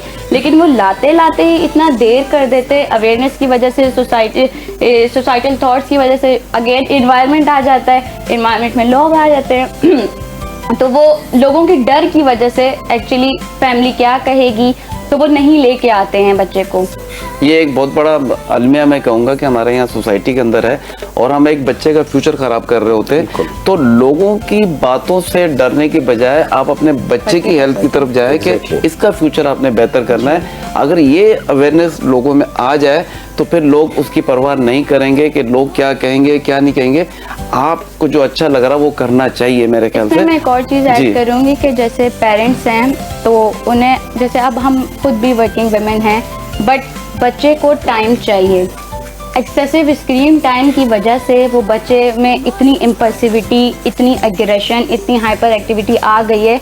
वो यही कहते हैं कि मतलब वो अपना टाइम मैनेजमेंट, जैसे डॉक्टर ने बोला, ऐसी करें कि जब फादर अवेलेबल है तो मदर उनकी टाइम मैनेजमेंट फ्लक्चुएट करे ना, कि मदर जब अगर वर्किंग वुमेन है तो वो करें, फिर मदर अवेलेबल हैं तो फादर करें, कुछ ऐसे मैनेज करें। बहुत सारे केसेस में मदर ये बोलती हैं कि मैं तो वर्किंग वुमेन हूँ या मैं टीचर हूँ, मैं टीचिंग करती हूँ, इनके पापा अपने काम पे होते हैं, तो घर में दादी और दादा के पास ये बच्चा होता है, वो फ़ोन दे देते हैं, तो हम कुछ नहीं कर सकते हैं। तो फिर ये एक बहुत बड़ा रीज़न हो जाता है। तो एक फ़ोन की वजह से एक बच्चे में एग्रेशन इतना जा रहा है। अपने बच्चे को खुद टाइम दें, अपने बच्चे को खुद इंटरेक्ट करें, उसके साथ खुद इंटरेक्ट करें, ठीक है। You make them speak, make them interact. आप खुद बोलें। एक टास्क नॉर्मल भी अगर बच्चे को परफॉर्म करवा रहे हैं, लेट्स सपोज अगर हम डेली लिविंग स्किल्स में एक हैंड वॉशिंग की बात कर देते हैं, हमारी डेली लिविंग स्किल्स की एक बहुत बेसिक टास्क है जो बच्चों के लिए तो बहुत ज़रूरी है, उसे सिखा रहे हैं। तो ये नहीं कि सबके लिए जरूरी है हैंड वॉश, तो आई थिंक देखें ना आप, लेकिन एक बहुत बेसिक है। हम क्योंकि इंडिपेंडेंसी अल्हम्दुलिल्लाह वी आर इंडिपेंडेंट, तो हमें इस चीज़ की इंपॉर्टेंस नहीं पता कि एक छोटे छोटे टास्क में हम बच्चों को कैसे इंडिपेंडेंट कर रहे होते हैं। अगर एक मदर घर में करवा रही है तो उसकी और बहुत ज़्यादा नीड है, वो जल्दी जल्दी करके अपने और जगह पे जो है वो डिस्ट्रैक्ट हो जाएगी, वो बच्चा वहीं रह जाएगा। उससे इंटरेक्ट क्या किया मदर ने? कुछ भी इंटरेक्शन नहीं हुई बच्चे की, बच्चे ने उस चीज़ से लर्न कुछ भी नहीं किया। तो what they have to do is, अगर आप हैंड वॉश करा रहे हैं, एक बहुत बेसिक एग्जांपल दे रही हूँ, तो कीप इंटरेक्टिंग कि okay let's wash our hand, 1 2 3 4 5। अब हमने काउंटिंग करवाई, हमने वॉशिंग हैंड की एक वोकेबलरी दी ना बच्चे को। उनके साथ इंटरेक्ट करना ही सबसे बेसिक। जो भी करवाएं आप काम, उनको बताएं। उनको ऐसा लगता है कि वो बच्चा अंडरस्टैंड नहीं कर पा रहा है, बट वो बच्चा बहुत कुछ आपसे पिकअप कर रहा है। इवन लिप सिंकिंग, वर्ड्स, वो सारी चीज़ें घर से सीखता है, सबसे पहले एक माँ से सीखता है। तो वो ही जब उसको सही से टाइम नहीं दे पाएगी तो ऑब्वियसली फिर दूसरों से क्या एक्सपेक्ट करेंगे। बिल्कुल आपने बड़ा अच्छा बताया कि पेरेंट्स को अच्छा शुरू से ही बच्चे को अगर आप लेके चले ना, उसको टाइम दें आप। और नॉर्मली आपने सही बात कही कि अक्सर पेरेंट, मैं कहता हूँ मेजॉरिटी में कहूँगा कि वो बच्चों को मोबाइल, के बच्चा रो रहा है तो मोबाइल देख लेगा, तो चलो मैं अपने बाकी काम कर लूँगी, बच्चा अपना मोबाइल देख रहा होगा, लेकिन वो ग्रेजुअली मतलब उसका बड़ा एक नेगेटिव इम्पैक्ट आता है उसकी लाइफ के अंदर। अच्छा, स्पोर्ट्स की तरफ हम जाते ही नहीं हैं, क्योंकि इवन स्कूल्स की अगर हम बात करें बच्चों की, तो घरों में स्कूल्स खुल चुके हैं, तो वहाँ कोई ग्राउंड, प्ले ग्राउंड है ही नहीं। तो अब तो मैं कहूँगा पाबंद करना चाहिए कि बच्चों को अराउंड हाफ एन आवर जो है ना, आप उनको बच्चों को दें, ताकि फिजिकली एक्टिविटी से ही बच्चों की मेंटल हेल्थ बेहतर होती है। क्योंकि वो अग्रेशन जो भी बच्चे का जिस भी इन्वायरमेंटल किसी भी से आ रहा है फैक्टर से, तो वो एग्रेशन जो है उस प्ले के थ्रू भी निकल सकता है। जी बिल्कुल आपने सही कहा। अच्छा डॉक्टर कमल, मैं आपसे पूछना चाहूँगा कि हमारी क्योंकि पॉपुलेशन जो है वो मोर देन 60% जो है ना यूथ पर मुश्तमिल है, और पूरी दुनिया में ऐसा नहीं है, तो हम क्यों नहीं अपने यूथ को मोटिवेट करें, उनको अपॉर्चुनिटी दें और शजरकारी की तरफ लेकर आएँ। तो क्या वो कौन से पौधे हैं, क्या घरों में क्यारी होती हैं, ज़रूरी नहीं कि आप कहीं पार्क में जाके कोई दरख्त लगाएं, पौधे लगाएं, घरों में भी, ताकि आपको एक फील आए कि आप कोई काम कर रही हैं। और ख़ासतौर पे साहिली इलाकों पे मैं कहूँगा जहाँ दरिया है, समंदर है, तो वहाँ पर हमें क्या करने की ज़रूरत है, थोड़ा सा इस पर मैं चाहूँगा कि आप हमारे नाज़रीन को बताइए। देखिए, हमारी जो यूथ है ना, वो मेरी फेवरेट, जो मैं कहती हूँ, बल्कि मेरी क्या ऑफ कोर्स सबकी फेवरेट तो होती है। अपना शो का फोकस ही यूथ को मोटिवेट करना है, क्योंकि यूथ हमारी कुछ भी कर सकती है। आप यूथ को अवेयर कर दें, उनको एक सही गाइडेंस दे दें, यूथ हमारी बहुत पावरफुल है, पाकिस्तान की तकदीर बदल सकती है, बिल्कुल बदल सकती है। और मेरी यूथ से बहुत ज्यादा होप्स होती हैं। जिस शो में भी जाती हूँ मैं यूथ को जरूर कहती हूँ कि पढ़ने की आदत डालो। देखिए, आप पढ़े बगैर ना कुछ भी नहीं है। हमारी यूथ थोड़ा सा जल्दबाज हो गई है, शॉर्ट वेज यू ढूंढती है, शॉर्टकट्स की जगह अगर स्मार्ट वेज ढूंढें और हम बगैर पढ़े की जगह पढ़कर काम करें, तो ये दो ऐसी आपको पावर मिलेंगी। और तीसरी चीज, नेचर से कनेक्ट हो जाए। अच्छा, नेचर से कनेक्ट आप सिर्फ पौधे लगा के नहीं होते, आप थोड़ा सा टाइम स्पेंड करें घर के बाहर, घर में बैठे बैठे इंडोर प्लांट्स के साथ। क्योंकि देखिए, अब हमारे घरों में वो जगहें नहीं रही कि हम कोई बहुत बड़े बड़े प्लांट्स लगा सकें। लेकिन और आज की जो सबसे एक मैं फील करती हूँ कि हमारे यहाँ इंडोर प्लांटेशन जो है वो बहुत ना, मतलब वो ना होने के बराबर है। मैं अक्सर ऑफिस में जाती हूँ, करती हूँ। आपको मैं एक छोटी सी एग्जांपल दूं कि अगर एक 10x14 का एक छोटा सा रूम है और उसमें 4 लोग बैठे हैं, ज्यादा नहीं, वहां हमें तकरीबन 16 से 20 प्लांट्स की नीड होती है। वो हमारी कार्बन डाइऑक्साइड नहीं, देखिए इस वक्त हम यहाँ बैठते हैं, हम एयर कंडीशन में हैं, हर तरफ से ब्लॉक हुए हैं, और मुस्तकिल कार्बन डाइऑक्साइड और ऑक्सीजन जो है दे आर एक्सचेंजिंग। करेक्ट। आप सोच नहीं सकते कि ये क्या काम कर रही हैं इस वक्त आपके साथ। अच्छा, सिर्फ यही नहीं है, इस वक्त आपके पास यहाँ पर जो है वो डिफरेंट वॉलेटाइल्स भी हैं। अच्छा, यहाँ पर आपके पास जो है वो डिफरेंट पॉल्यूटेंट्स भी हैं, आपका एयर क्वालिटी इंडेक्स भी खराब हो रहा है। तो इन तमाम चीज़ों को बैलेंस करने की ज़रूरत है। और यूथ को अगर हम किसी एक काम पे लगा दें, तो मैं कहूँगी कि सबसे पहले तो अपने घर से शुरू करो। अपने घर में इंडोर प्लांटेशन से स्टार्ट लो, अपने घर में नलके बंद करो, कहीं खुला हुआ कोई कचरा गिरता हुआ देखते हो उसको संभालो, कहीं कोई आपको लगता है कि घर में कचरा मौजूद है तो उसको रिसाइकिल कर लो, रीयूज कर लो। अपने घर से शुरू करो। जब हम एक एक घर से शुरू करेंगे तो हम पूरी मुल्क को चेंज कर देंगे। और ये हमारी यूथ कर सकती है।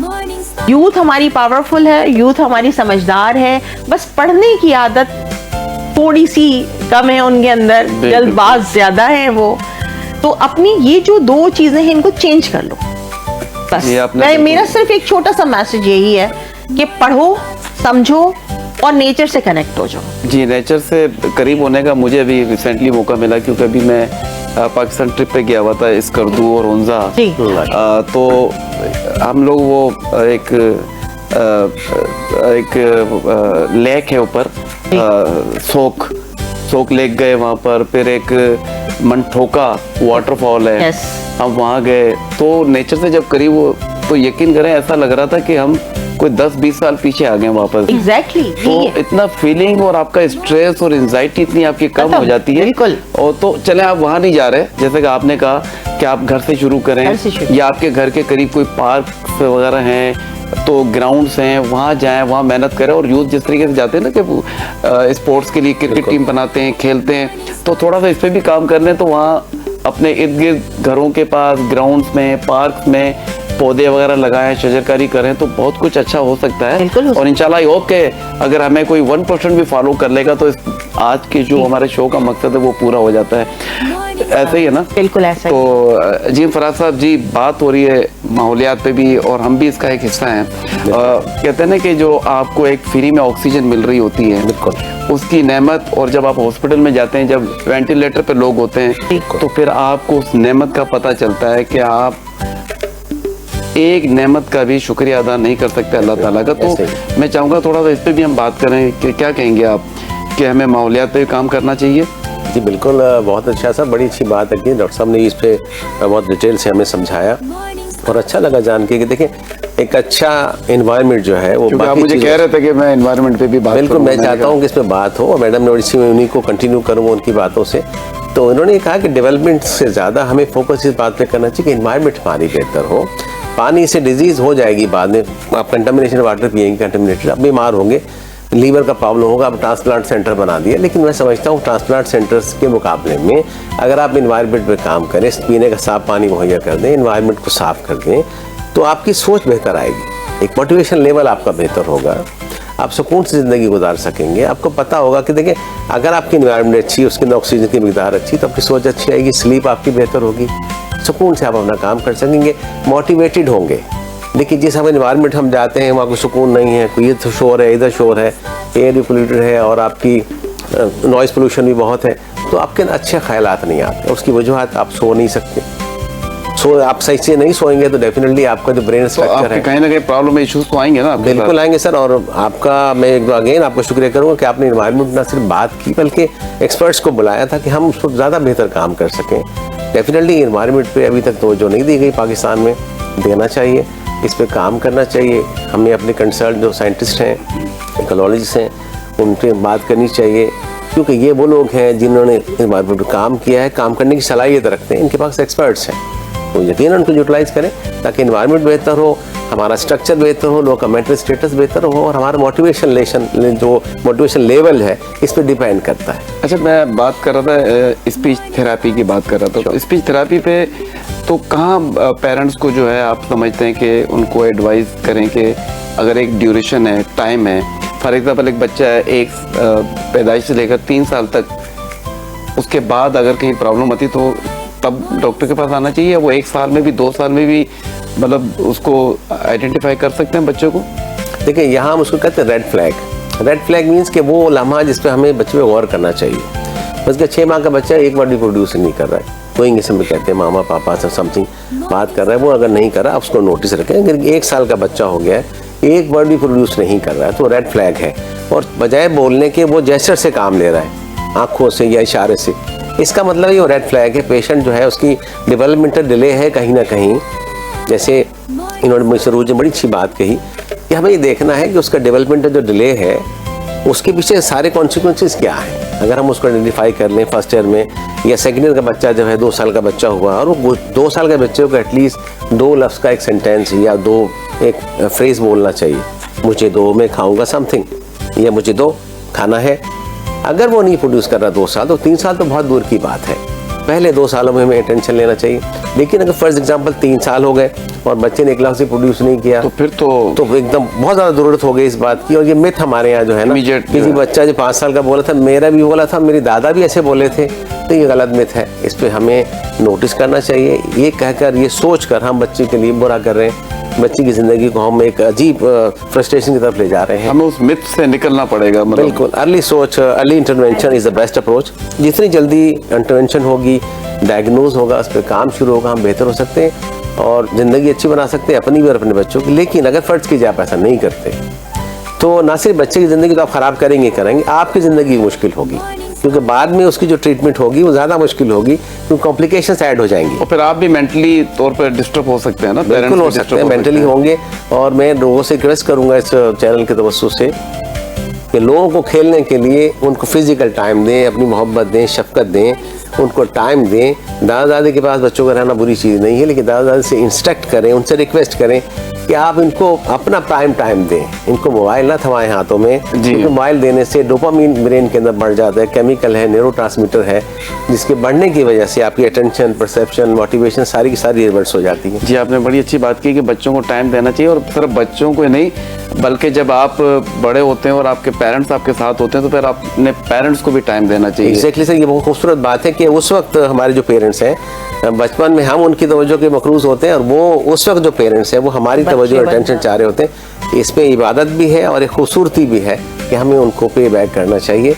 ये खूबसूरती है, इस्लाम का हुक्म भी है, और हम इस चीज़ में हमारी लैकिंग है। यहाँ मैं अपने यूथ से भी कहूँगा, हम लोगों से भी कहूँगा कि पेरेंट्स को इज़्ज़त दें, उनको रिस्पेक्ट दें, ये उनका हक है। इससे माशरा बहुत खूबसूरत होगा, उनकी दुआओं से आप भी तरक्की करेंगे और आपकी सोच बेहतर होगी। और आपकी ये जब आप अपने बच्चों की, बड़ों की इज्जत करेंगे, उनको देख कल आपके बच्चे आपकी इज्जत करेंगे। कहते हैं ना, बूढ़े हो जाते हैं तो वो भी बच्चों की तरह हो जाते हैं, तो फिर आपने उनको ट्रीट करना है। जब आप अपने छोटे बच्चों को ट्रीट कर रहे होते थे तो आपने अपने पेरेंट्स को भी इसी तरह ट्रीट करना चाहिए। सर्कल रिपीट होना है ना, ये ना हो कि जी आपको कह तो दिया था एक दफा, आप समझी नहीं, आपको मम्मा ऐसा नहीं होता, ऐसा होता है, तो मतलब कहीं ना कहीं उनमें दिल आजारी होती है। मैं रील देख रहा था कल, आपकी बात में छोटी सी एक एग्जांपल ऐड कर दूं। मैं रील देख रहा था, एक वाकया दिखाया, एक बच्चा है, माँ से पूछता है फाइल कहाँ गई, तब बेटा मैंने पता नहीं कहाँ रख दी। माँ मेरी चीज़ों में घुसती क्यों है आप, नहीं घुसा करें, बुरी बात है, सारा काम खराब कर दिया। अगले दिन आया, माँ ने फिर ये पका दिया, ये तो नहीं पकाना चाहिए था आपको।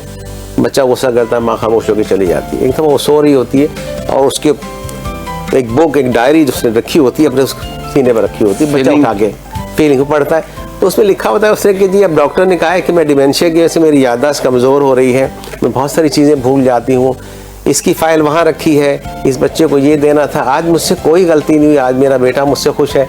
वो शख्स उसको पढ़ के फिर रोता है कि यार मैं इग्नोरेंस में ये सब इसके साथ में ट्रीट कर रहा था, ये तो बेचारी हेल्पलेस थी, जिसको हम डिमेंशिया कहते हैं।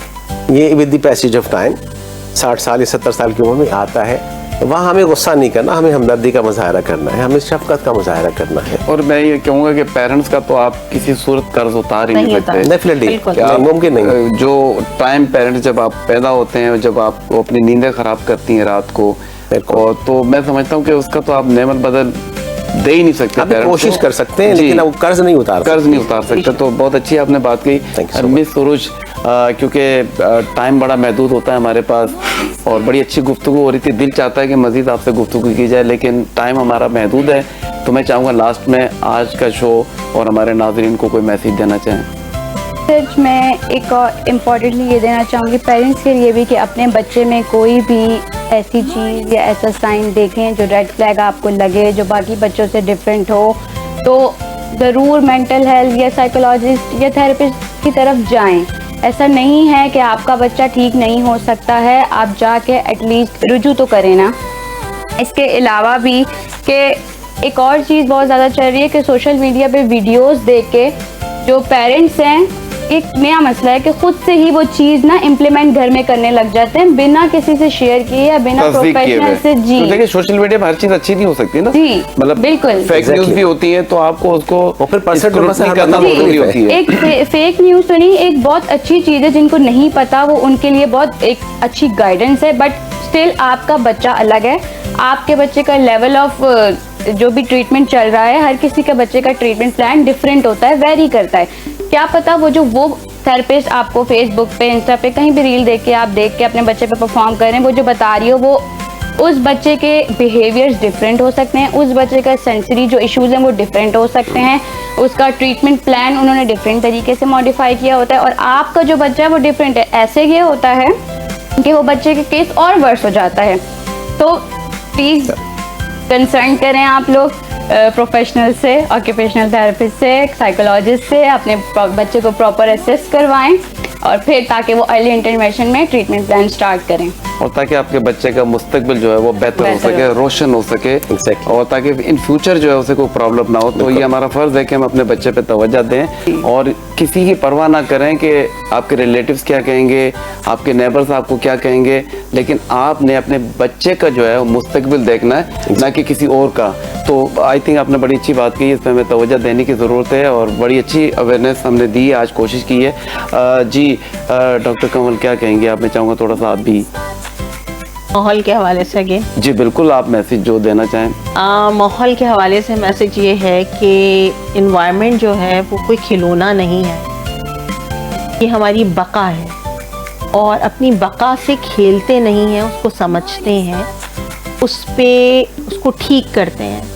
लिहाजा तमाम लोगों से, आपके चैनल के तवज्जो से मैं तमाम लोगों से ये कहना चाहूँगी कि अपने माहौल को समझिए, अपने माहौल के लिए कुछ कीजिए इससे पहले कि बहुत देर हो जाए, क्योंकि ये हमारी कोई विरासत में हमें नहीं मिला माहौल, ये हमें अपने आने वाली जनरेशन्स के लिए छोड़ के जाना है। तो जो चीज़ हमें आने वाली जनरेशन्स के लिए छोड़ के जानी है वो इस काबिल तो हो कि वो उससे कुछ फ़ायदा उठा सकें।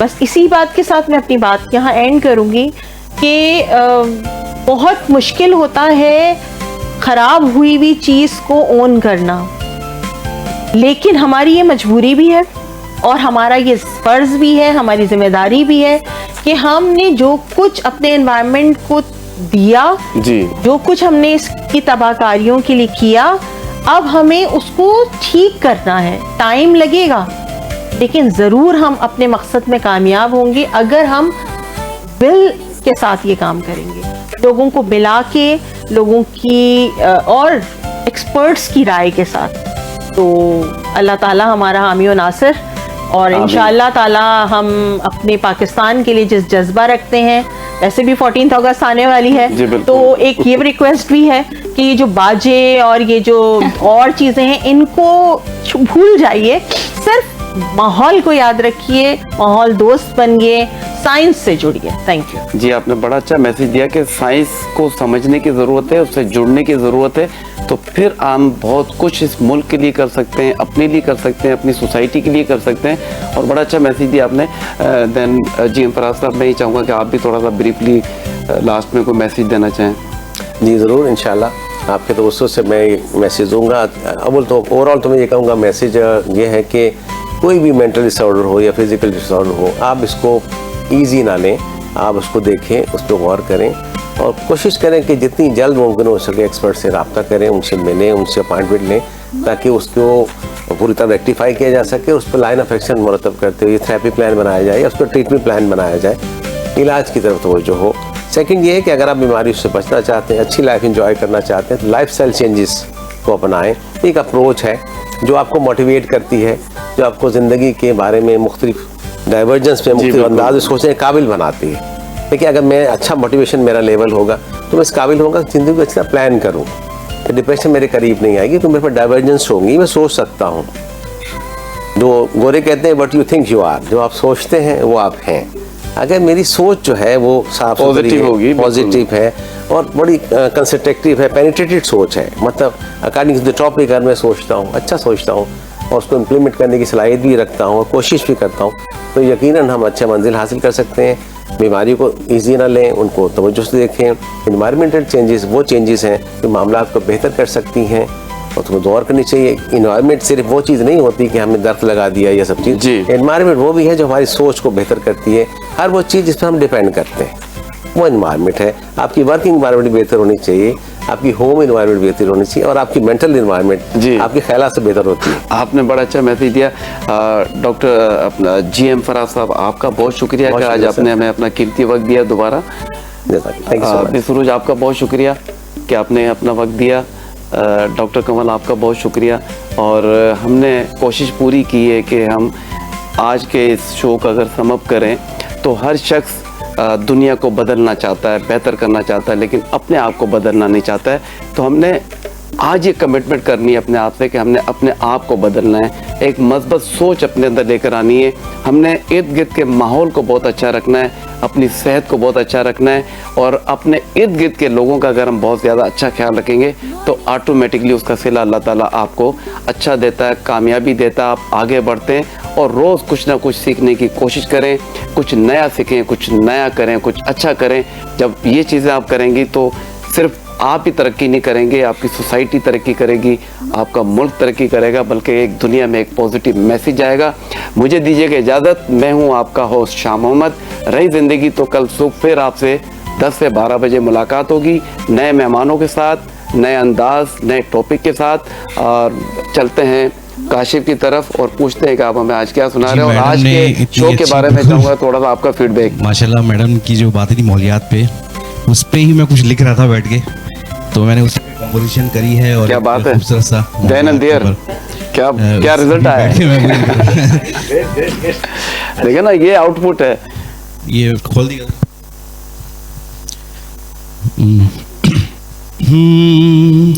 सब्ज वतन का ख्वाब सजाए, मिलकर हम पैगाम सुनाए। सब वतन का ख्वाब सजाए, मिलकर हम पैगाम सुनाए। आओ दरख्त लगाए, सारे फूल खिले फिर प्यारे प्यारे।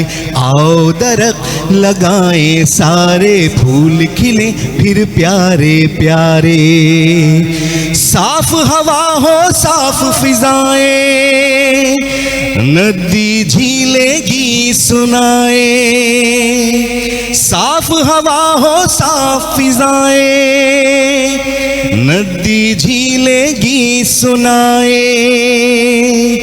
आज सबको करना कुदरत का हर रंग संवारे। आज अहद ये सबको करना कुदरत का हर रंग संवारे। सब्ज रहे ये अपना गुलशन, रोशन हो हर शहर आंगन। सब्ज रहे ये अपना गुलशन, रोशन हो हर शहर व आंगन, अपनी धरती अपनी शान इसकी हिफाजत हम सब की पहचान।